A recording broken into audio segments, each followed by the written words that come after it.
5واں پارہ سورہ نساء کی آیت نمبر 32 سے 35۔ اعوذ باللہ من الشیطان الرجیم، بسم اللہ الرحمن الرحیم۔ ولا تتمنوا ما فضل الله به بعضكم على بعض، للرجال نصيب مما اكتسبوا وللنساء نصيب مما اكتسبن واسألوا الله من فضله إن الله كان بكل شيء عليما۔ اللہ کے نام سے شروع، جو نہایت مہربان رحمت والا۔ ترجمہ کنز العرفان۔ اور تم اس چیز کی تمنا نہ کرو جس سے اللہ نے تم میں ایک کو دوسرے پر فضیلت دی ہے۔ مردوں کے لیے ان کے اعمال سے حصہ ہے اور عورتوں کے لیے ان کے اعمال سے حصہ ہے، اور اللہ سے اس کا فضل مانگو، بے شک اللہ ہر شے کو جاننے والا ہے۔ جب ایک انسان دوسرے کے پاس کوئی ایسی نعمت دیکھتا ہے جو اس کے پاس نہیں تو اس کا دل تشویش میں مبتلا ہو جاتا ہے۔ ایسی صورت میں اس کی حالت دو طرح کی ہوتی ہے۔ وہ انسان یہ تمنا کرتا ہے کہ یہ نعمت دوسرے سے چھن جائے اور مجھے حاصل ہو جائے، یہ حسد ہے، اور یہ حسد مذموم ہے۔ دوسرے سے نعمت چھن جانے کی تمنا نہ ہو، بلکہ یہ آرزو ہو کہ اس جیسی مجھے بھی مل جائے، اس کو غبطہ کہتے ہیں، یہ مذموم نہیں ہے۔ پہلی صورت جو ہم نے سنی، یہ تمنا کرنا کہ نعمت کس سے چھن جائے، مجھے مل جائے، یہ حسد ہے جو نیکیوں کو کھا جاتا ہے، کبیرہ گناہ ہے۔ اور دوسری یہ صورت ہے کہ چھن جانے کی تمنا نہ ہو، صرف یہ ہو کہ یا اللہ اس جیسی مجھے بھی مل جائے۔ اب یہ حسد نہیں ہے، یہ جائز غبطہ ہے، مذموم نہیں۔ لہٰذا اللہ تعالیٰ نے جس بندے کو دین یا دنیا کی جہت سے جو نعمت عطا کی، اسے اس پر راضی رہنا چاہیے۔ شان نزول، جب آیت میراث میں للذکر مثل حظ الانثیین یہ والا حصہ نازل ہوا اور میت کے ترکے میں مرد کا حصہ عورت سے دگنا مقرر کیا گیا، تو مردوں نے کہا کہ ہمیں امید ہے کہ آخرت میں نیکیوں کا ثواب بھی ہمیں عورتوں سے دگنا ملے گا، اور عورتوں نے کہا کہ ہمیں امید ہے گناہ کا عذاب ہمیں مردوں سے آدھا ہوگا۔ اس پر آیت نازل ہوئی اور اس میں بتایا گیا کہ اللہ تعالیٰ نے جس کو جو فضیلت دی وہ عین حکمت ہے، بندے کو چاہیے کہ وہ اس کی قضا پر راضی رہے۔ جیسے آج کل بھی اعتراض کرتے ہیں کہ مردوں کو ڈبل کیوں، عورتوں کو آدھا کیوں، یعنی اللہ کے حکم پہ اعتراض کیا جاتا ہے۔ اللہ بہتر جانتا ہے اس میں کیا حکمت ہے، عورتوں کا حصہ اتنا کیوں رکھا، مردوں کا حصہ اتنا کیوں رکھا، یا وراثت میں اللہ پاک نے جس کا جو حصہ مقرر کیا وہ کیوں مقرر کیا۔ اب ہمیں کیوں کہنے کی حاجت نہیں، جو اللہ پاک نے فرما دیا قرآن میں بس اس پہ عمل کرنا ہے۔ اللہ اور اس کے محبوب کے حکم پہ کیوں نہیں کہا جاتا، اعتراض نہیں کیا جاتا، بس اس کی قضا پہ راضی رہنا ہوتا ہے۔ دل کے صبر و قرار کا نسخہ ہی یہی ہے، یعنی جو چاہتا ہے نا مجھے سکون مل جائے زندگی میں، میرا دل ہر وقت قرار میں رہے، صبر نصیب ہو جائے، اس کو چاہیے کہ وہ اللہ کی رضا پر راضی رہے۔ ورنہ دنیا میں کوئی شخص کسی نعمت کی انتہا کو نہیں پہنچا ہوا، اور اگر بالفرض کوئی پہنچا بھی ہو تو کسی دوسری نعمت میں ضرور کم تر ہوگا۔ تو اگر دل کو انہی آرزوؤں میں اور تمناؤں کا مرکز بنا رکھا تو ہزاروں نعمتوں کا مالک ہو کر بھی دل کو قرار نہیں آئے گا۔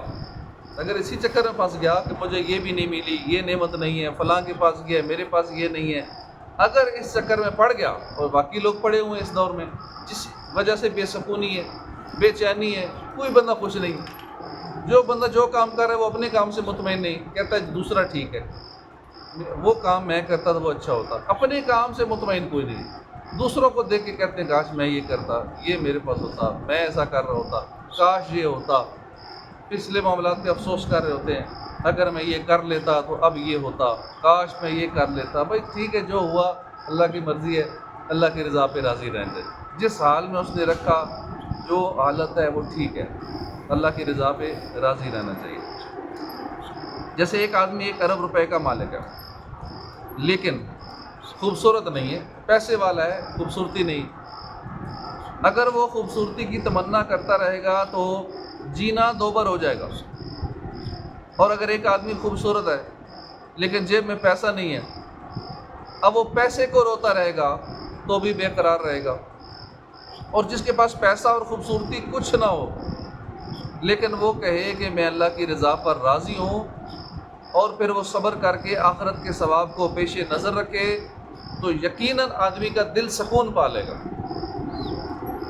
اور اللہ کی رضا پر وہ راضی رہے کہ میں اللہ کی رضا پر راضی ہوں، اس کا دل سکون پا لے گا۔ حضرت عبداللہ بن عباس رضی اللہ عنہما سے روایت ہے، سرکار علی وقار صلی اللہ علیہ وسلم نے فرمایا کہ اگر ابن آدم کے پاس مال کی 2 وادیاں ہوں تو وہ تمنا کرے گا کہ ایک تیسری وادی بھی ہونی چاہیے۔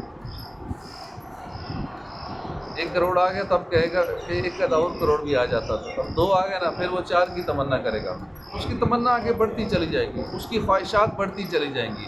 پہلے تمنا کرے گا چلو کوئی سائیکل ہی آ جائے، تو سائیکل آئی کہ نہیں، موٹر سائیکل بھی ساتھ ہونا چاہیے۔ بائک آ گیا تو اب اسے مہران کی گاڑی کی تمنا شروع ہو جائے گی۔ اب جب تھوڑا زیادہ آئے گا تو کہے گا نہیں، مہران تو کسی کام کی نہیں ہے نا، یہ سب تو گھٹیا گاڑی پیستی ہوتی ہے چلانے سے۔ اب وہ کہے گا نہیں، تھوڑا سا آگے، تھوڑا کلٹس پہ آ جائیں، تھوڑا آگے، تھوڑا آلٹو پہ آ جائیں۔ اب اس سے تھوڑا سا اور مال آ گیا، کسی اور کی دیکھے گا، اب تمنا کرے گا کہ نہیں، اب تھوڑی سی ہونڈا سٹی آ جائے، اب تھوڑی گرینڈی آ جائے، اب تھوڑا فلاں آ جائے، الٹس کلٹس آ جائے، فلاں آ جائے۔ اب وہ آگے ہی آگے، اب ہیول کا وہ ماڈل آ جائے، اب وہ ڈالا شالا بھی ہونا چاہیے، تو اب لینڈ LC بھی ہونی چاہیے، تو اب ZX بھی ہو، تو اب آگے سے آگے بڑھتا چلا جائے گا۔ اب جب یہ اس کی خواہشات پوری ہو جائیں گی، 10-12 کروڑ کی بھی اس نے لے لی، اب کہے گا نہیں، تھوڑا پرائیویٹ جیٹ بھی ہونا چاہیے، ادھر ادھر جانا تو ٹائم لگتا ہے گاڑیوں پہ۔ انسان کی خواہشات ختم نہیں ہوتی۔ اب پرائیویٹ جیٹ بھی آ گیا، پھر کہ نہیں، یہ چھوٹا ہے، اس میں 2-4 بندے بیٹھتے ہیں، ایسا ہونا چاہیے اس میں پورا محل ہو، ٹرمپ کی طرح، یا فلاں جو بادشاہ ہیں ان ملکوں کے، ان کے پاس تو ایسے ہیں کہ اندر ہی پورا محل بنا ہوا ہے، اندر ہی بیڈ روم بنے ہوئے ہیں، اندر میٹنگ روم بنے ہوئے ہیں، پورا نظام ہی اندر بنا ہوا ہے، وہ ایٹم بم پروف سسٹم بھی ہے، تو یہ بھی ہے، پھر یہ ہونا چاہیے۔ اب اس آگے سے آگے ہی بڑھتا چلا جائے گا۔ انسان کی خواہشات ختم نہیں ہوتی، ایک وادی ہو وہ دوسری کی، 2 وادیاں ہوں تو تیسری وادی کی تمنا کرے گا۔ لیکن سکون میں وہ رہے گا جس کے پاس جو ہے اسی پہ راضی رہ جائے، بس اس کی زندگی سکون سے گزرے گی۔ اور حدیث پاک میں مزید آگے فرمایا کہ 2 وادیاں ہوں مال کی، تیسری کی تمنا کرے گا، اور اس کا پیٹ تو مٹی ہی بھر سکتی ہے۔ اللہ تعالیٰ اس کی توبہ قبول فرمائے گا جو توبہ کرے۔ حضرت ابو ہریرہ رضی اللہ عنہ سے روایت ہے، رسول کریم صلی اللہ علیہ وسلم نے فرمایا، تم اپنے سے نیچے والے کو دیکھو، نعمتوں میں اپنے سے نیچے والے کو دیکھو کہ اللہ نے مجھے تو یہی عطا فرمایا، مجھ سے نیچے وہ ہے، اس کے پاس تو یہ بھی نہیں ہے۔ اور دنیا میں کتنے لاکھوں یا کروڑوں انسان ہوں گے کہ جن کے پاس وہ نعمتیں نہیں ہیں جو نعمتیں میرے پاس ہیں۔ اپنے سے نیچے والے کو دیکھو، اور جو تم سے اوپر ہو اسے نہ دیکھو۔ یہ اس سے بہتر ہے کہ تم اللہ کی اپنے اوپر نعمت کو حقیر جانو، کیونکہ جب دنیاوی معاملات میں نا اپنے سے اوپر والے کو دیکھو کہ اس کے پاس تو فلاں والی گاڑی ہے اور میرے پاس تو یہ ہے، اب وہ اپنی گاڑی نہیں لگے گی، وہ نعمت ہی نہیں لگے گی۔ لیکن جو کسی نیچے والے کو دیکھے گا، سائیکل والے کو دیکھے گا، اس کے پاس مہران بھی آ جائے گا، شکر کرے گا، اللہ تیرا شکر ہے، چلو شراڑی نصیب ہوگی ہے ماڑی سی، اللہ تیرا شکر ہے، میرے پاس بہت بڑی نعمت ہے، میرے پاس بہت بڑی سفاری ہے۔ جس کے پاس بائک ہے وہ بھی کہے گا اللہ تیرا بڑا کرم ہے مجھ پہ۔ کتنی دنیا میں ایسے لوگ ہیں، سروے کر لوں، لاکھوں لوگ ہیں جن کے پاس تو موٹر سائیکل بھی نہیں، سائیکلوں پہ گھومتے ہیں، پیدل ہے۔ اب سائیکل والا بھی اللہ کا شکر ادا کرے، اللہ تیرا شکر ہے، کتنے پیدل ہیں ان کو سائیکل بھی نصیب نہیں۔ آج کل تو ویسے ہی 10-20 ہزار کی تو ماڑی سے آتی ہے، 40-50 ہزار کی سائیکل ہی آتی ہے۔ تو جو کچھ بھی ہے نا، ایک چھوٹی سی نعمت بھی ہے تو اس کو بھی بڑا سمجھے، اللہ کا شکر ادا کرے، اور اپنے سے نیچے والے کی دیکھے۔ اگر اوپر والے کو دیکھیں گے نا، سکون ختم ہو جائے گا، پھر کہیں گے نہیں میرے پاس جو ہے یہ تو کچھ بھی نہیں۔ فلاں کے پاس زیادہ ہے. اب اپنے پاس 1 کروڑ ہے، بندہ دیکھ لے 2 کروڑ والے کو تو سمجھے گا میرے پاس تو نہ ہوا، کچھ بھی نہ ہوا، آدھا مال ہے.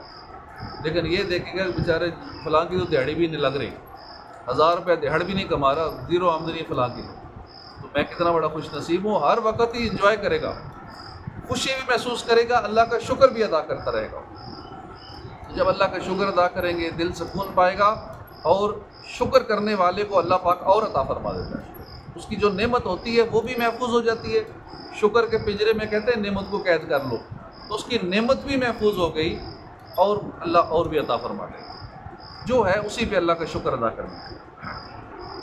تو نیچے والے کو ہمیشہ دیکھنا چاہیے دنیاوی معاملات، اوپر والے کو نہ دیکھو. للرجال نصیب مما اکتسبوا، مردوں کے لیے ان کی کمائی سے حصہ ہے. میاں بیوی میں سے ہر ایک کو اس کے اپنے نیک اعمال کی جزا ملے گی. دونوں کا نیک اور پرہیزگار ہونا انہیں اعمال سے بے نیاز نہ کرے گا. شان نزول، ام المومنین حضرت ام سلمہ رضی اللہ عنہ نے فرمایا کہ ہم بھی اگر مرد ہوتے تو جہاد کرتے، مردوں کی طرح جان فدا کرنے کا ثواب عظیم پاتے. اس پر یہ آیت کریمہ نازل ہوئی اور انہیں تسکین دی گئی کہ مرد جہاد سے ثواب حاصل کر سکتے ہیں تو عورتیں شوہروں کی فرمانبرداری کر کے اور پاک دامنی سے ثواب حاصل کر سکتی ہیں. ٹھیک ہے جہاد میں نہیں جا سکتی لیکن یوں تو ثواب حاصل کر سکتی ہیں. یہ بندہ سوچے. اب کئی لوگ سوچتے ہیں کاش میرے پاس مال ہوتا پھر میں یہ کام کرتا، یوں ثواب کماتا، اللہ کی راہ میں خرچ کرتا اتنا ثواب مل جاتا، مسجد بنا دیتا اتنا ثواب مل جاتا، مسجد کا سارا نظام میں اکیلے ہی چلاتا مجھے یہ ثواب مل جاتا.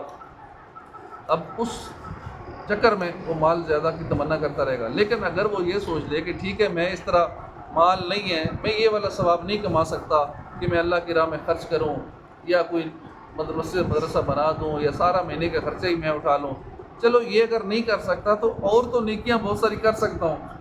ہر وقت زبان چلا کے سبحان اللہ کر کے جنت میں درخت تو لگوا سکتا ہوں، ہر سیکنڈ میں جنت میں درخت لگا سکتا ہوں.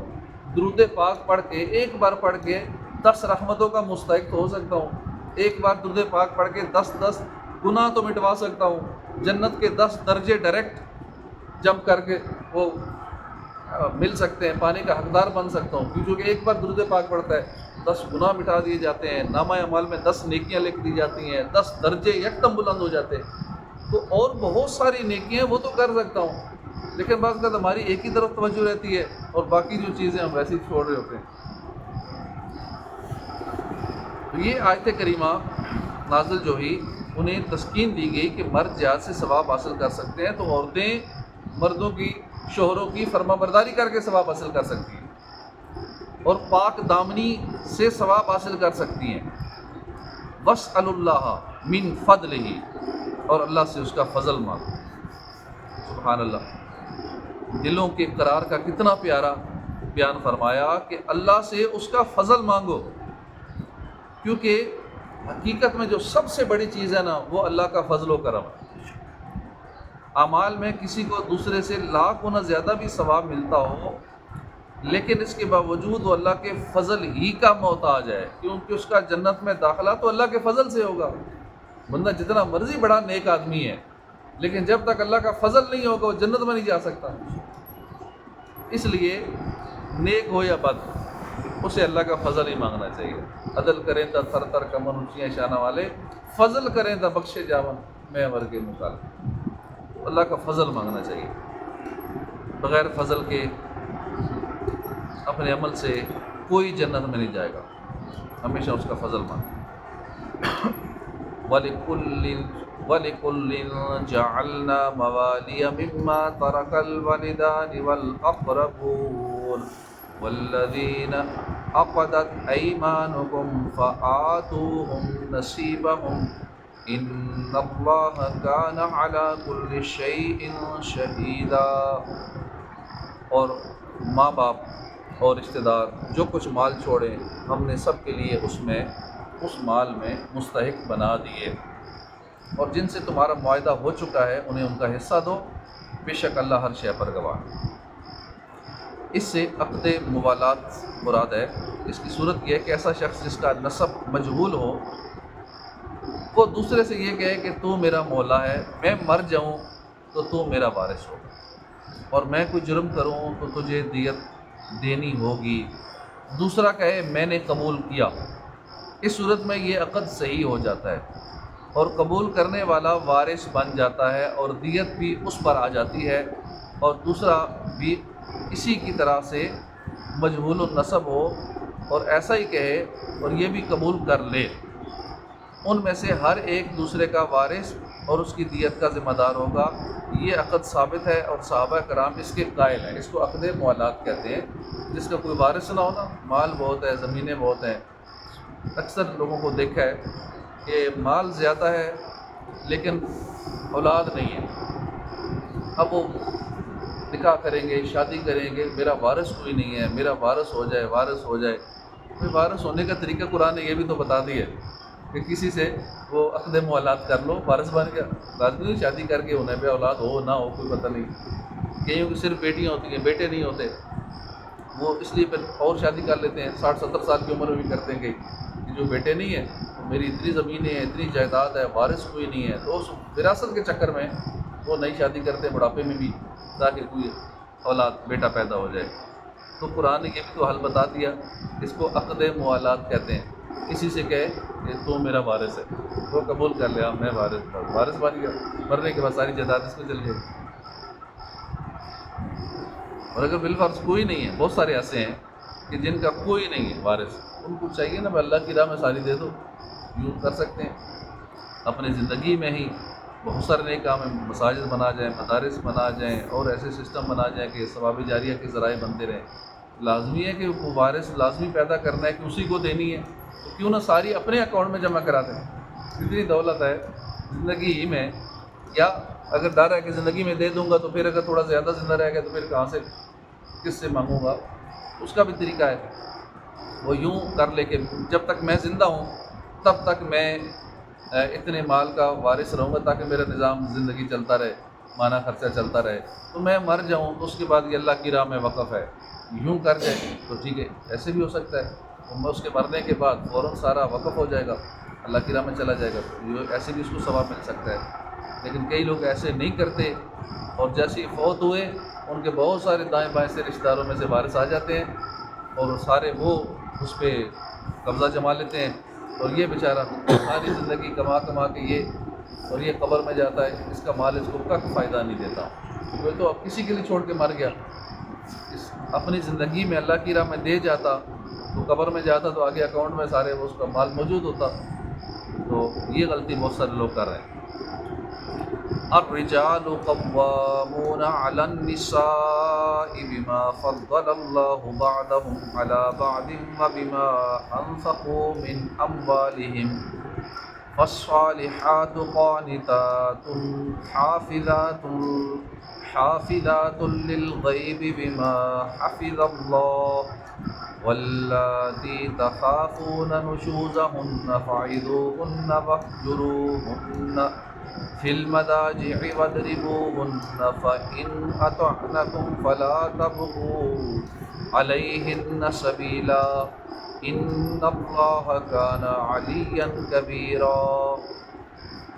مرد عورتوں پر افسر ہیں، نگہبان ہیں، اس وجہ سے کہ اللہ نے ان میں ایک کو دوسرے پر فضیلت دی، اور اس وجہ سے کہ مرد عورتوں پر اپنا مال خرچ کرتے ہیں، تو نیک عورتیں شوہروں کی اطاعت کرنے والی اور ان کی عدم موجودگی میں اللہ کی حفاظت اور توفیق سے حفاظت کرنے والی ہوتی ہیں۔ اور جن عورتوں کی نافرمانی کا تمہیں اندیشہ ہو تو انہیں سمجھاؤ، نہ سمجھنے کی صورت میں ان سے بستر الگ کر لو، اور پھر نہ سمجھنے پر انہیں مارو۔